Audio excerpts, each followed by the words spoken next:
Delivering clear, concise, and entertaining content on demand, this is SharperTalkMedia.com. Join the community.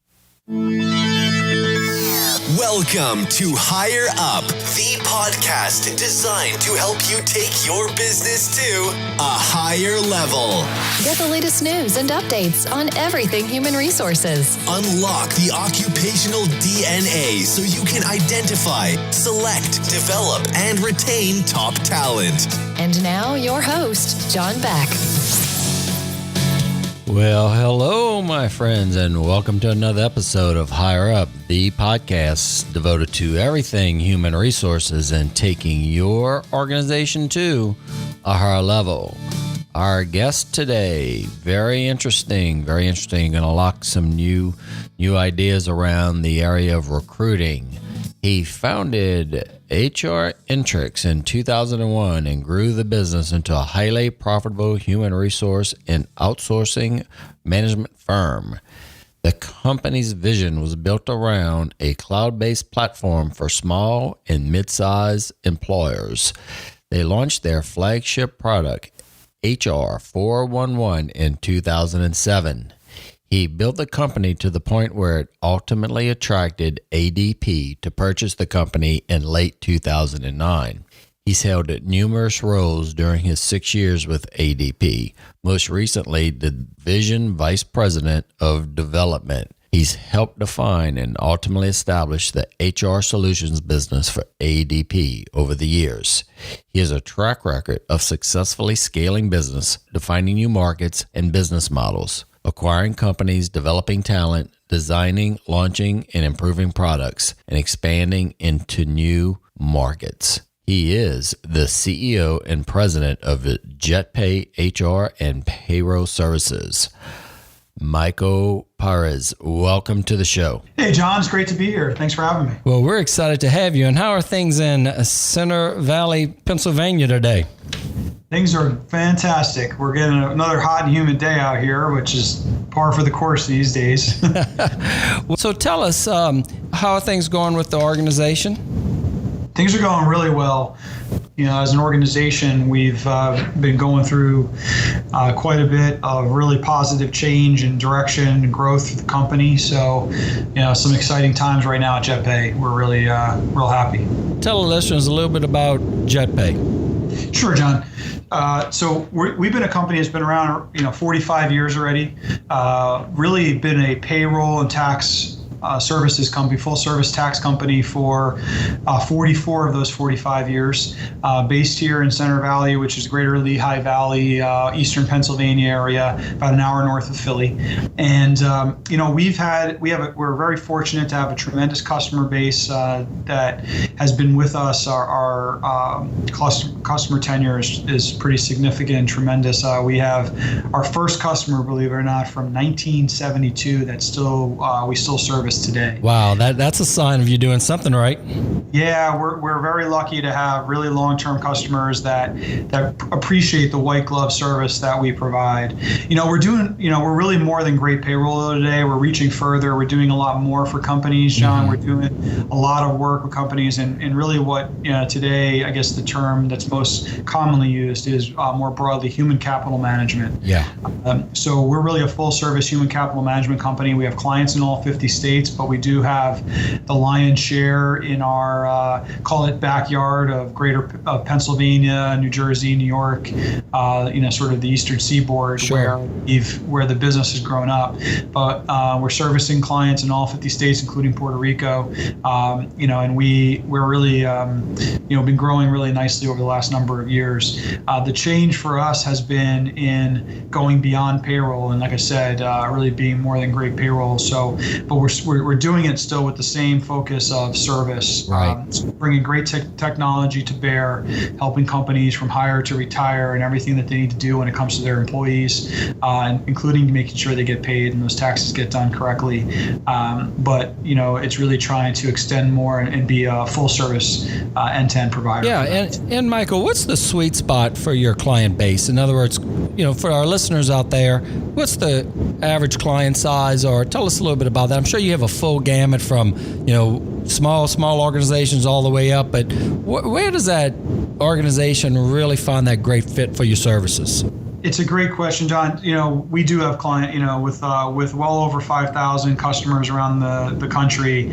You can, as you may imagine, they run the gamut from local, small, Main Street USA business, right. Which is our bread and butter, like anything. That's our the lifeblood of the United States. Yes. Is small businesses. But I will tell you that the demand for our services from mid-market and larger employers has never been greater. So we're seeing more and more customers in the 50 to 1,000 employees in size that are really, really reaching out and engaging with us every day, looking for help on these areas. So that's kind of where things have been headed, and it's a lot to do with the complexity that's happening out there today.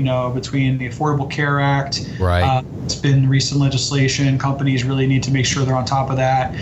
Now there's been some recent changes in the Fair Labor Standards Act, overtime rules, that's adding complexity and concerns for businesses.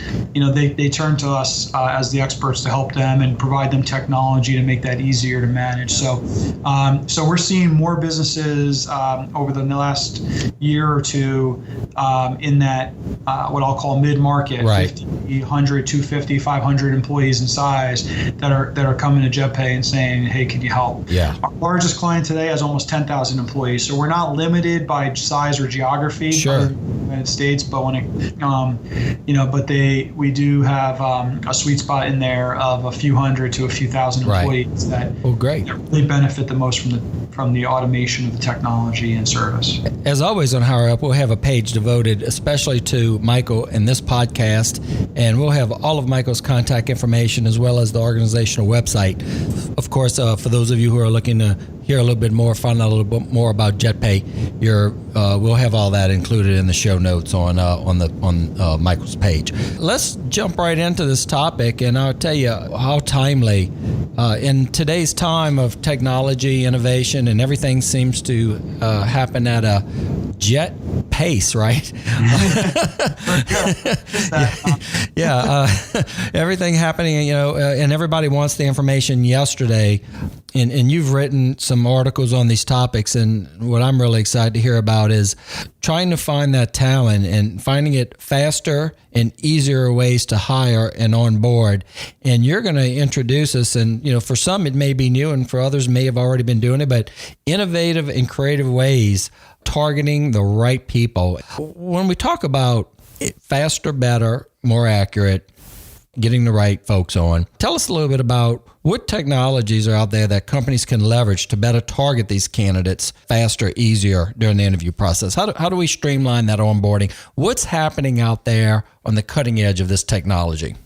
Sure. Excellent question. So, let me start, I think, first by, just sharing a couple of thoughts around just the idea of getting the right people into the organization. I think anybody out there listening right now can probably relate, either currently or at some point, with the frustrations of filtering and sort of weaning their way through the piles of resumes or the inbox of applicants. And for many companies, when you talk about technology, even larger companies, their technology is really a corporate website that they post their job to, and then an email that like jobs at or careers at, the company name, and they come into the inbox, and then they have to go through and determine who they want to invest time in when it comes to interviewing and assessing potential hires for the company. Right. And I don't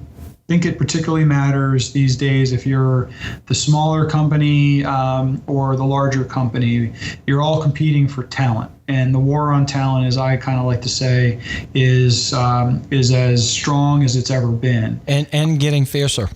And getting fiercer. Yeah. So So I think it's particularly important to realize that there is a better technology out there. When you think about it, and I've been there as a, today I'm running, JetPay HR and payroll services, but, running my own small business over a number of years in the past, it was at 11 o'clock at night or in my spare time that I sat there and went through the 200 applicants for the sales or customer service or whatever position it was that I was advertising for, knowing full well as I read that email and opened up that paper resume or electronic version of it, that whatever I was reading may not be 100% accurate. Statistically, 40+% of applicants mislead or misrepresent information on their resume. So looking at that and understanding that, and then sitting there and saying, well, I need to book a 1-hour interview with 2 or 3 managers in the company that is going to invest that time, and the cost to me as a business owner or as a business in general. Those were things that, definitely weighed heavy on my mind. And I always said to myself, there's got to be a more efficient way to do this. And over the last number of years, and technology like applicant tracking, broadly speaking, has been out there for a while, but you're seeing, the leveraging of media within the technology to really make that as efficient as possible. So some of the things that we're seeing a lot of our clients do these days is using voice and video in their applicant tracking and hiring process in order to more efficiently work their way through the applicant pool and more quickly make a hiring decision, because to the point on the fierce talent and competition for talent, right?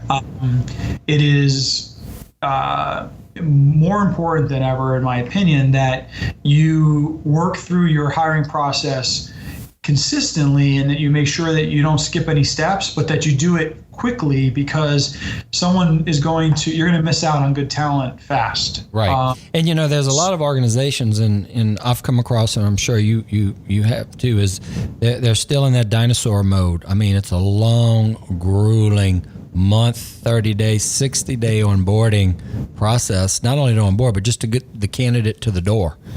And the days of that, how much talent you're missing out in that type of process.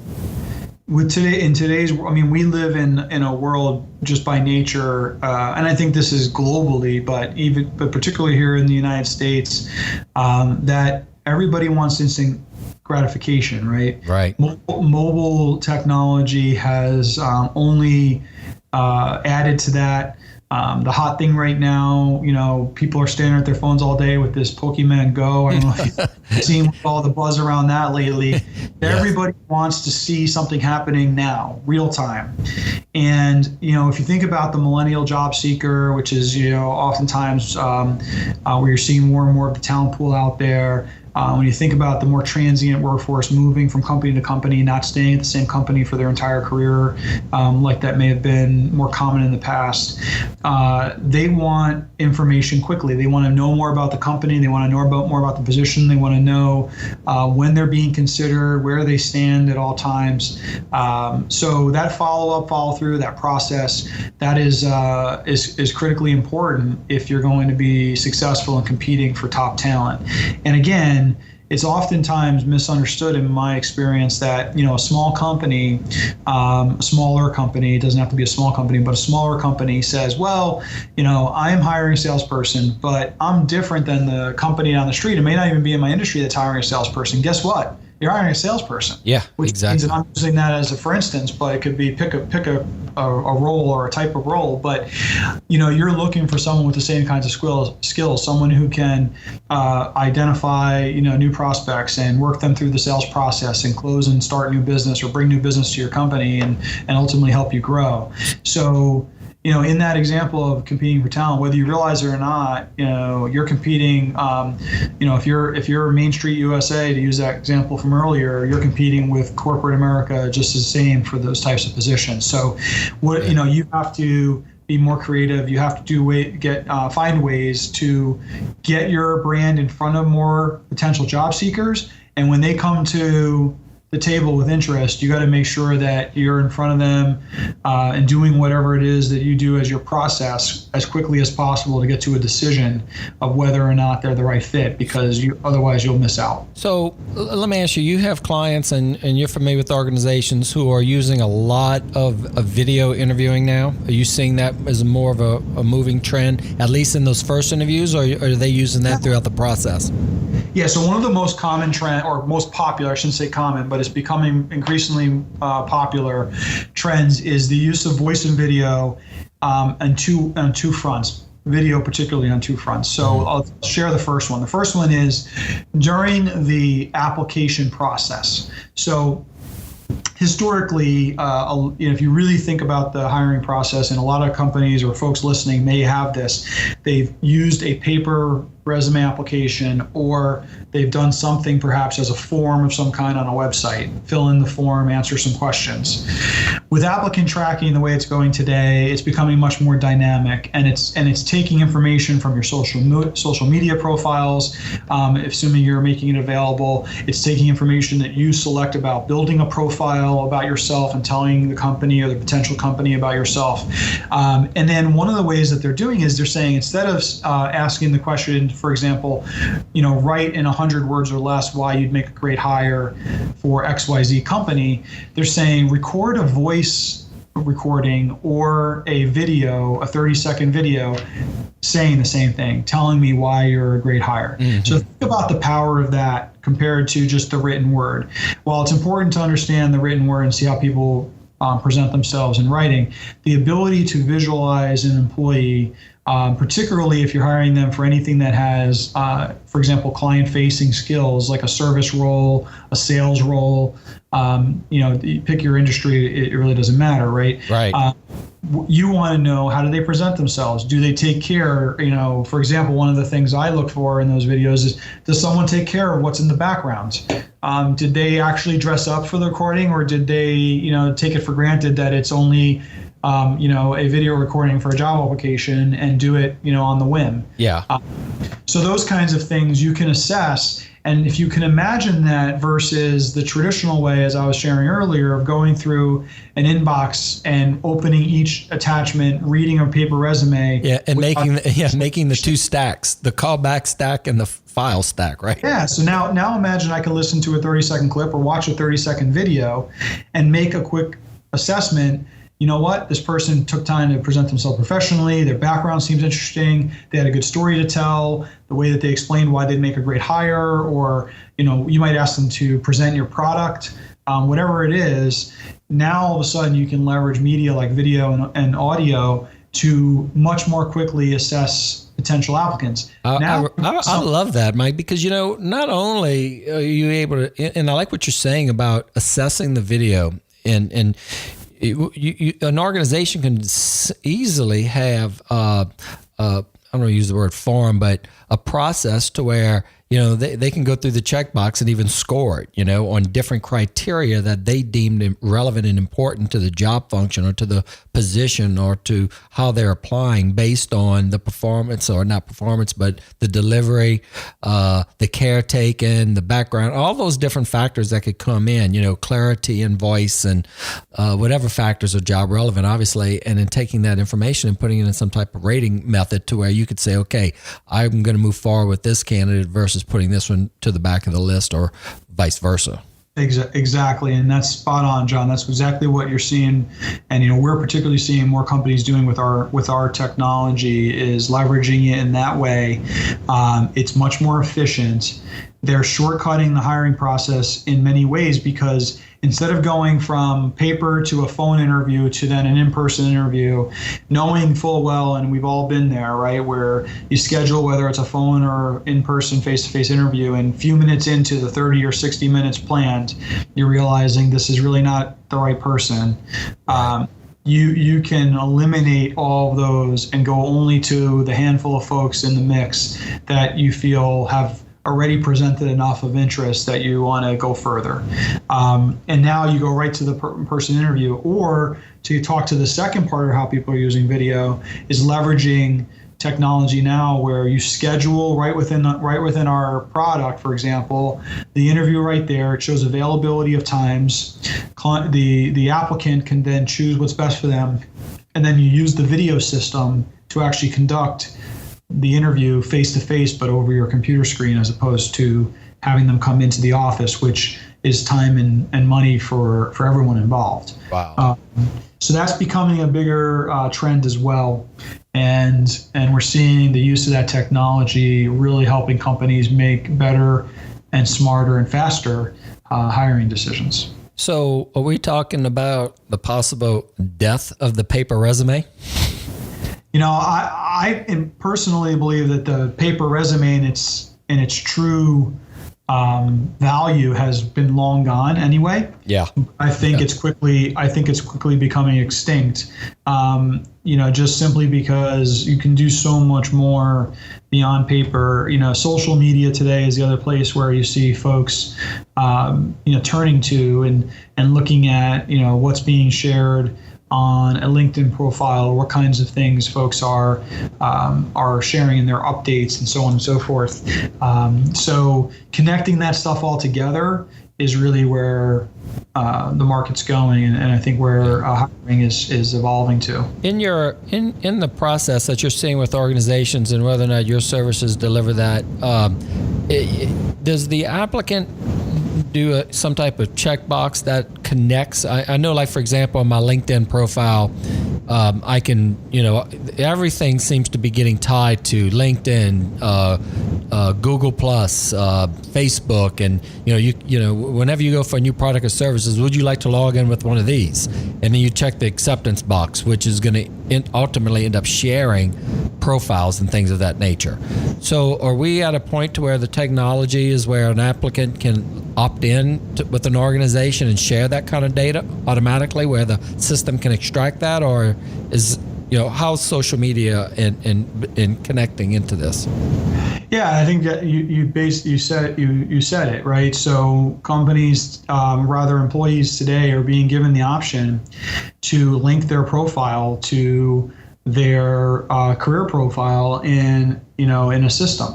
Okay. So as a for instance, in our applicant system, there's two sides of the system. There's the applicant side of the system, where they essentially provide their information about themselves, their career, their background.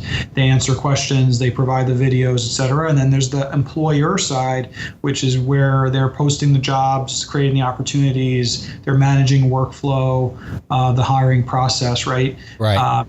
An employee can go in and make themselves a passive job seeker. So they may have applied for one position, and when they created their profile, let's say they, for whatever reason, it wasn't the right fit, they could leave themselves out there and expose their information and bring in things like social media links so that they could make themselves available for search and outreach from other potential employers.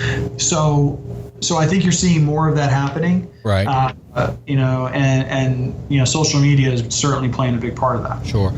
And then what about when we talk about, are we sacrificing when we talk about, what's the balance between a quick application process and an effective application process? I mean, a lot of times quicker is not always better. Are we losing effectiveness? Talk to us a little bit about the balance between those 2 points. I think there's certain things you want to make sure in the application process, regardless of the format, being traditionally paper, forms online, a system online, whatever that looks like for your company.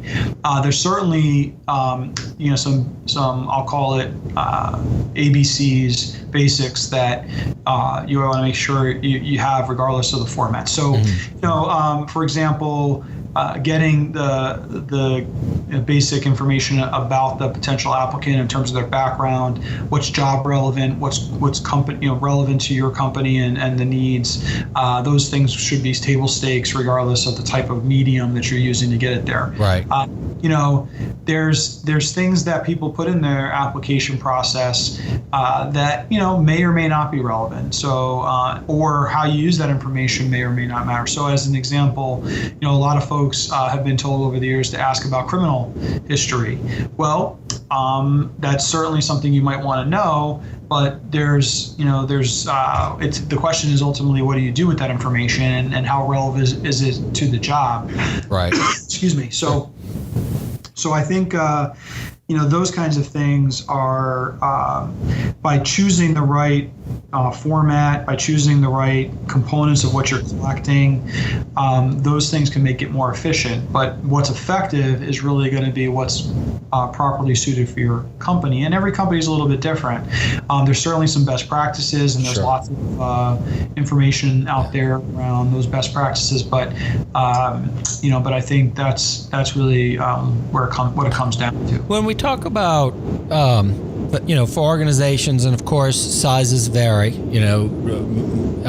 what are we talking in terms of, what do these types of systems run in terms of costs for an organization? Are they based on current employee numbers? So example, if I've got a 100-person company, we're working with a formula that's a multiplier by my organizational size versus an organization with 2,000 employees. How's that typically structured? Yeah, so that's a great question. There's a lot of offerings out there, as you could imagine. There are varying levels of capabilities, varying levels of technology. So you have software that runs locally, more of an application. Those tend to have a purchase price, and then maybe a regular maintenance price for upgrades and things like that. And those are usually for really small companies, in my experience, and they can run from maybe a few $100s, with either a monthly, quarterly, or annual maintenance price of maybe $100 to a few $100s. Right. So relatively low cost. Limited functionality, more of a locally run application that you can kind of just manage some basic activities in. That's right. That's kind of like your low end. When you start to get into a solution, obviously the most common, as I said earlier, is the inbox and the paper resume, but a lot of companies are trying to get away from that. Right. As you step up into different capabilities, there's varying levels. Most of that starts to go online in terms of software in the cloud, software as a service, and there's a bunch of players out there. They tend to be monthly subscriptions with some sort of tie-in to either the number of hires you're making or the number of employees you have, and they can vary from a few $100s a month to, for really complex systems, there's some very sophisticated enterprise systems out there that could cost you tens of thousands of dollars a month. Right. Sure. So it really depends on the vary. We've found a particular niche in the small, mid, and even what I would say to the low end of the enterprise market, with a per employee per month model, or the acronym in the industry is PEPM, but per employee per month, PEPM. And what we found is packaging that together with our core payroll, HR, and other services is the best, has been for our clients at least, the best way to bring them value. It doesn't mean it works for everyone, but that's worked particularly well for our customers for whatever reason.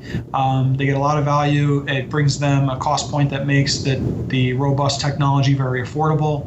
And I'm sorry, go ahead.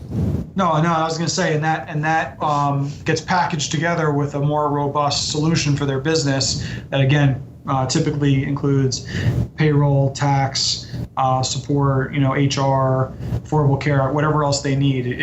Varying ways we can package that. Right.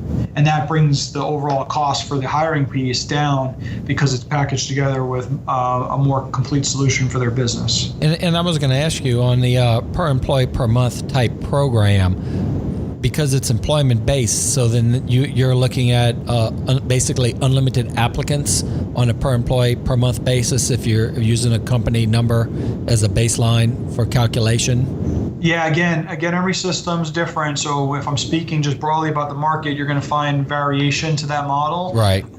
That's exactly how it works for us. Okay. Can obviously speak more specifically to, but it doesn't matter how many hires you make. It's based on the number of existing in number of employees you have. Yeah, I like that model. We work from that same model with our solutions. Next question. Is it a la carte? In other words, okay, so I may not need a tax component, but I might want an onboarding component. I might want X component or whatever the case may be. So based on the different component or modules, if you will, that I would imagine all seamlessly integrate or work together. So it could be packaged based on the different needs within an organization. Yeah, absolutely. So we, again, every variations of models out there. I think you're seeing more of a trend towards sort of bundled services. Mm-hmm. You might think of an analogy just for drawing a parallel to, your a Verizon or an AT&T or your cable company, who will say, if you go and price just the phone service, for whatever reason, it is almost as much as if you got data and cable packaged with it. Right? Yeah, you almost just get it. Yeah. So they're finding value in packaging things together, and that's just like an analogy that comes to mind. Sure. Of where I think everything, including the HCM industry, is going. So again, because I'm more familiar specific to how we've done things, but I can say it's probably becoming more common for other companies to do the same, is we've bundled things together to create the most value. Yeah. And we have variations of bundles. So if you're a smaller company with basic needs, we have sort of a core compliance package of services that meets all the core fundamental compliance needs a business has, from paying their employees to dealing with some legislative obligations. And then as your business either becomes more complex or your needs grow, you can step up into additional levels of service, and what you do is you just get more capabilities, more features and functionality that allow you to manage those things. So you might go from, as an example, from a core compliance to like what we would call, a core HCM component, which now has things like benefits administration and open enrollment and onboarding for your new hires, and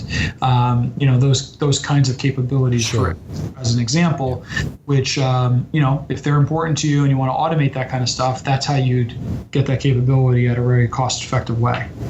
Our technology today, right in the palm of your hand, you can cut a video from anywhere from applications on your phone to Skype to you name it. Technology's out there, and generations that are applying are looking to use that technology to make their lives easier. And Michael, I want to take a moment and thank you so much for joining us on Higher Up today and sharing about what's happening in the industry and onboarding and trying to find that talent and taking those steps necessary to make sure that you're engaging the best talent the fastest. And what I'd like you to do is take a moment, and so for those organizations out there, Michael, how could we get in touch with you? Give us a website, give us a number, and again, we'll have all this on the Higher Up page. But let's go ahead and on Michael's page on the Higher Up website.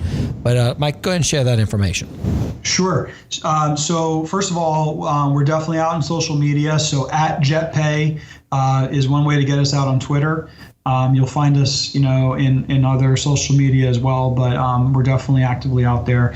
From our website, you want to get more information about the company, our product services, JetPay HCM, which is Human Capital Management, so jetpayhcm.com.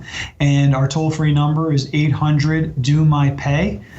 So, we're always happy to speak with anyone who has questions, whether it's about learning more about what we do or just even chatting about some of the capabilities. Even if we can help and you don't decide to use our service, we're just trying to help businesses be more successful and dealing with their employee issues. So, appreciate you having me on, John. It's been a pleasure, and hopefully the listeners found some of this that we shared today, on topic, very interesting. Well, absolutely, Michael, and thank you so much for joining us on Higher Up, the podcast devoted to everything human resources and taking your organization to a higher level.